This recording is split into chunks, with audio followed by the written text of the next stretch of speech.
पटेल जी। धन्यवाद सभापति महोदय। आज सप्लीमेंट्री डिमांड्स फॉर ग्रांट्स के समर्थन में मैं खड़ा हुआ हूं।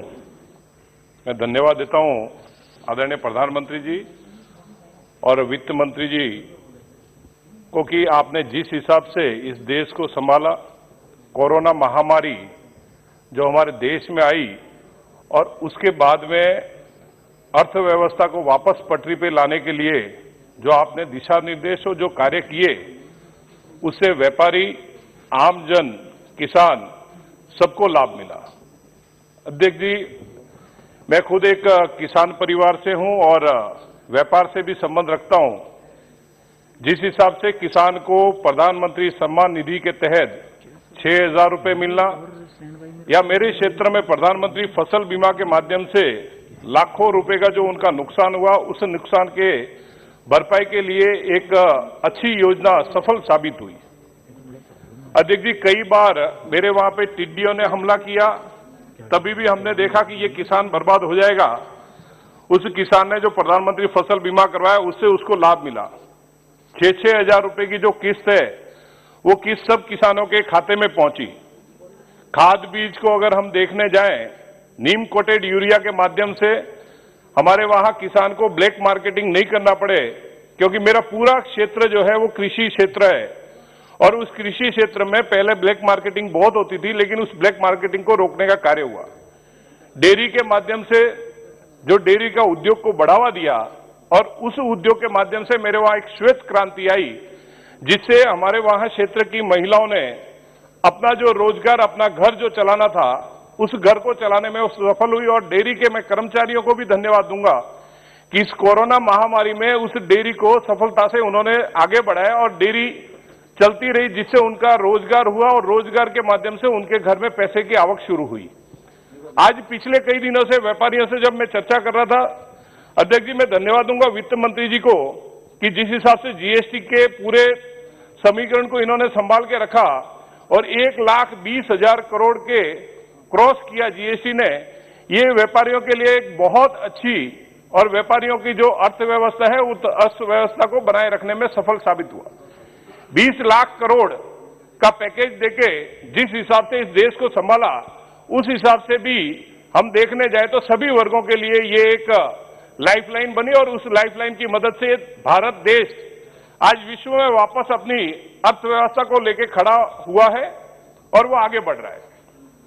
अध्यक्ष जी, आपने देखा होगा फाइनेंस को व्यवस्थित करने के लिए, फाइनेंस के माध्यम से सभी व्यवस्था संभालने के लिए, एक एक विभाग को संभालने के लिए जो कार्य किया, वो कार्य बहुत सराहनीय है। लेकिन कुछ विषय जरूर मैं मेरे क्षेत्र का और राजस्थान के भी रखना चाहूंगा। जैसे किसी क्षेत्र से मैं आता हूं, एमएसपी के बारे में भी हम चर्चा करते हैं। उसमें हमारे वहां सरसों होती है, उस सरसों को भी आपने अच्छा रेट, अभी 54 का रेट मिल रहा है और जिससे हमारे वहां का किसान खुश है।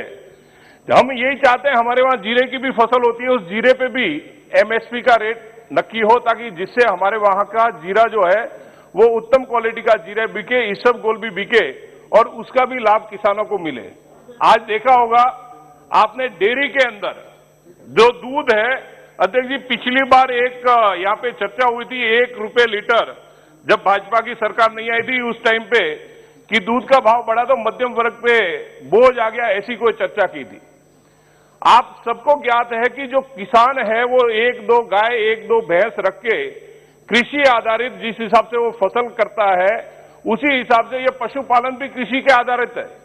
कृषि के साथ में वो एक जगह पे कहीं ना कहीं मैच करता है, लेकिन दूध का रेट नहीं मिलने के कारण हमारा किसान जो है, उस किसान को कहीं ना कहीं समस्या होती है। मध्यम वर्ग की जो हम चर्चा कर रहे हैं उसमें भी जरूर हमें ध्यान रखना चाहिए, लेकिन किसानों को दूध का रेट भी मिलना चाहिए। इसके लिए डेयरी उद्योग को भी और बढ़ावा देना चाहिए, जिससे हमारा डेयरी उद्योग फले फूले और उससे डेयरी उद्योग आगे बढ़ सके।